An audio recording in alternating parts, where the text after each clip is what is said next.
Assalamualaikum, apa khabar semua?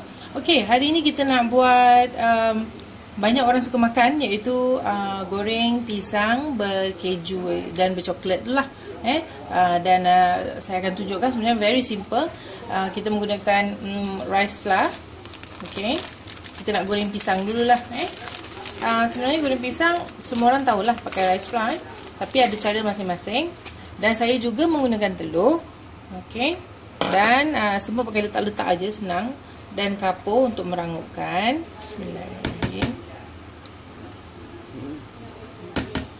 Okey, dan juga saya menggunakan sedikit baking powder, sebab ini cara saya buat di kedai.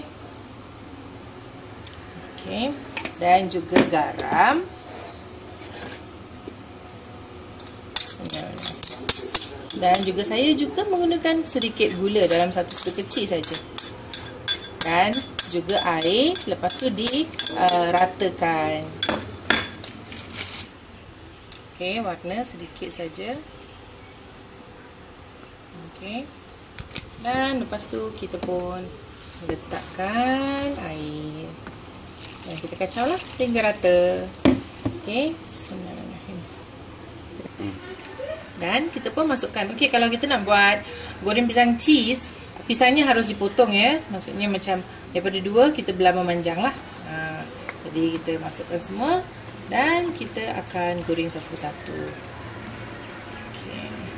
Kalau nampak sini dulu. Kita test dulu. Okey. Bismillah.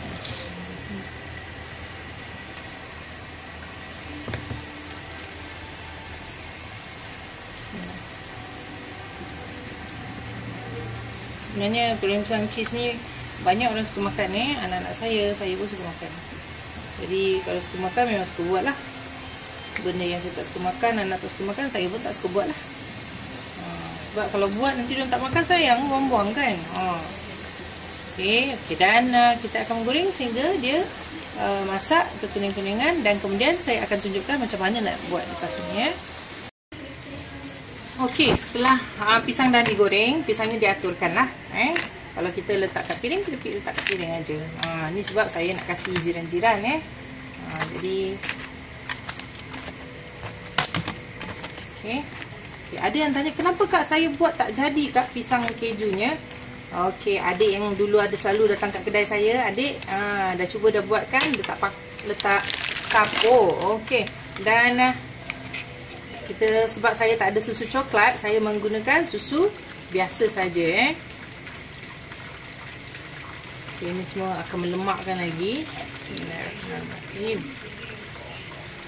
Okay, dan saya juga tidak menggunakan coklat rice ya. Saya menggunakan coklat sirap, coklat Hershey punya coklat ya. Dan setelah itu kita tuangkan, ataupun ada yang kata boleh letak Nutella, boleh. Okey, coklat. Dan kemudian inilah yang ditunggu-tunggu ni. Kita letakkan keju. Memang bulan puasa, memang kita orang kata tu, tekak kita memang sebenarnya dijaga betul lah bulan puasa ni. Apa yang rasa nak makan semua ada tengok tu. Cantik betul. Lepas ni kita akan bakar selama 2 minit sahaja sehingga cheese-nya cair. Kita masuk microwave 2 minit sahaja.